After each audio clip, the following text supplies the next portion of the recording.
Hello everyone. In this video, we are going to cover the topic irrational numbers and their representation. Okay, so before that, we already cleared how we can represent the natural numbers on the number line and rational numbers all are done. But only one topic is left, which is irrational number and their representation. So first of all, we should be clear about the irrational numbers, what they are. Now it's the definition given there. An irrational number is a real number that cannot be expressed as the ratio of two integers p by q, where p and q are integers and q does not is equal to 0. So if we consider only this part, like in the form of two integers or ratio, where p and q are integers and q does not is equal to 0. So it's the definition of rational number. If we consider only this part, like be expressed as the ratio, but before that it's written there cannot be expressed. So can we say irrational numbers are the numbers which are not rational? Okay, so these are not rationals.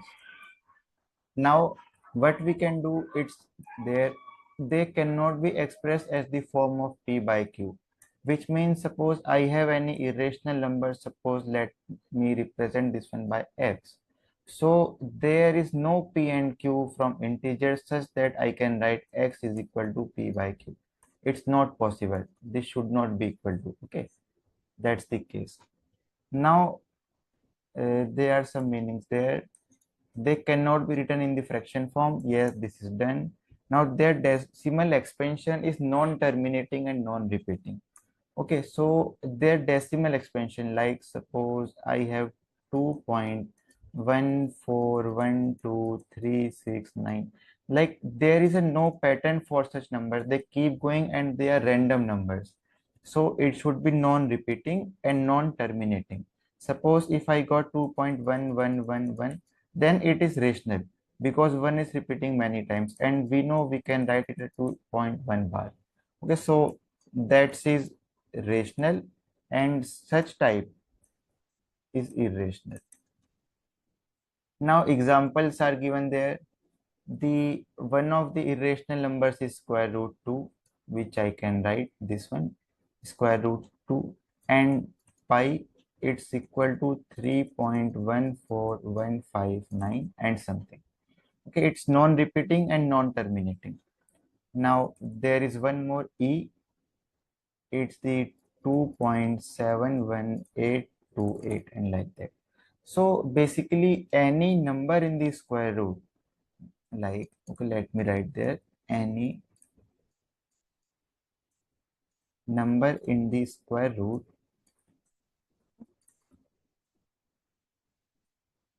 which is not the perfect square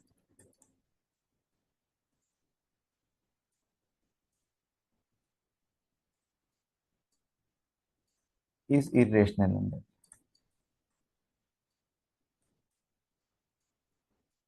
Okay, which means suppose we know 3 is not any perfect square, so under root 3 is irrational, under root 5 is irrational, under root 6 is also irrational. Okay, but if I write under root 9, then it will be rational because 9 is the perfect square and we can write under root 9 is equal to 3. Okay, so it's rational number. So it's all for the topic, like what the rational numbers and what irrationals are. Now what we can do, there is a representation of irrational numbers on the number line.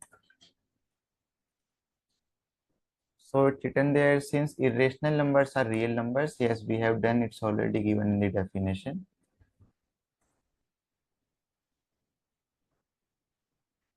So they can be shown on the number line. Okay, we have to consider the number line which we have drawn for the rational again. Okay, so before that, we should be aware of the Pythagoras theorem. Okay, let me write it more properly.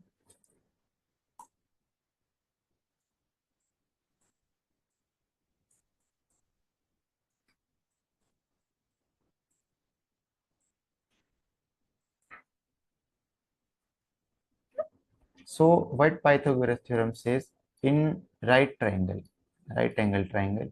Suppose it will be ABC. Okay, I am taking the particular case.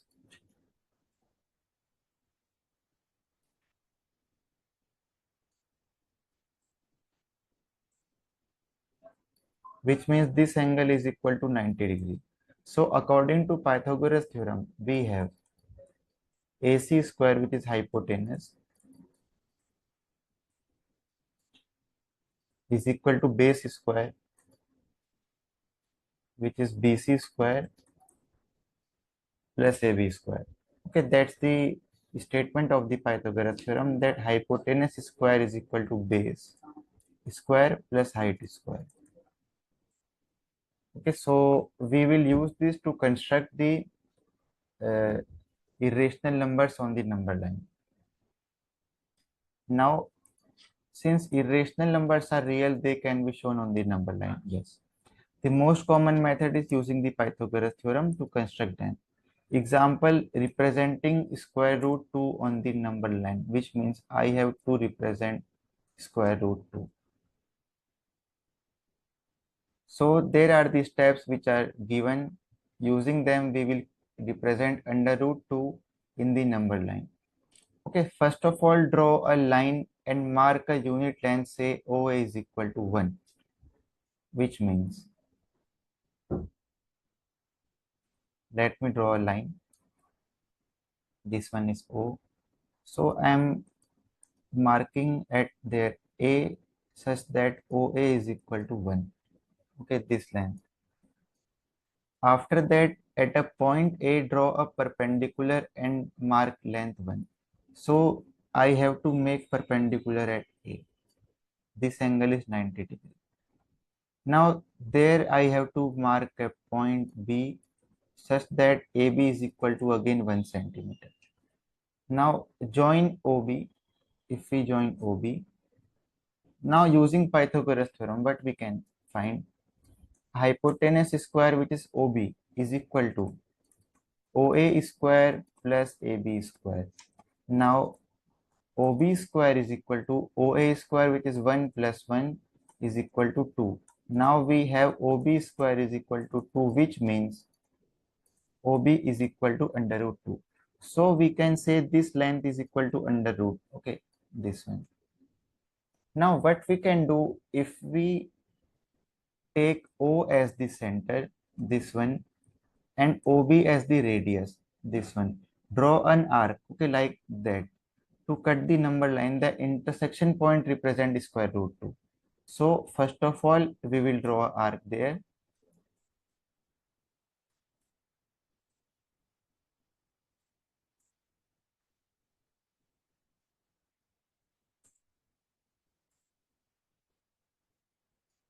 So with O as the center, I have to make an arc such that it passes through B and intersect the line OA, like that. Okay, then we will draw arc there.